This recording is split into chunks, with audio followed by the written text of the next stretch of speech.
અંબાજી નજીક ગુજરાતની બોર્ડર ઉપર પોલીસની અચાનક તપાસ ઝુંબેશ હાથ ધરાઈ છે।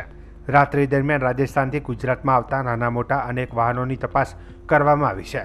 દાતા ડિવિઝનના આઈપીએસ સુમન નાલા એએસપીની ઉપસ્થિતિમાં વાહનોનું ચેકિંગ હાથ ધરવામાં આવ્યું હતું। એક તરફ માર્ચ એન્ડિંગ તો બીજી તરફ પોલીસ મહાનિર્દેશકનું 100 કલાકનું અલ્ટિમેટમ અસામાજિક તત્વોને પકડી પાડવા ઝુંબેશ હાથ ધરવામાં આવી છે।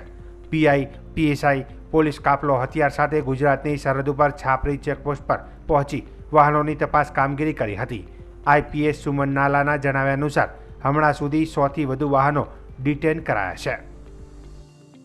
हम लोग जो है जितने भी कोई एंटी सोशल एलिमेंट्स हैं, जैसे अभी आपने देखा होगा कि 100 कलाक के अंदर हम लोग एक लिस्ट भी बना रहे हैं और उनके खिलाफ कड़क से कड़क कार्रवाई भी कर रहे हैं।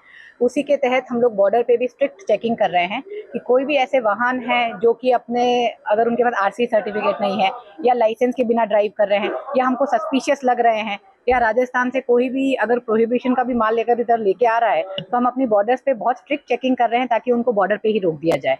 और इसीलिए मेरा आप लोगों के थ्रू लोगों को ये भी कहना है कि प्लीज़ अपने सारे डॉक्यूमेंट साथ में लेके चलें और जब अगर पुलिस चेकिंग कर रही है तो उसको ये ना समझें कि आपको परेशान करने के लिए किया जा रहा है।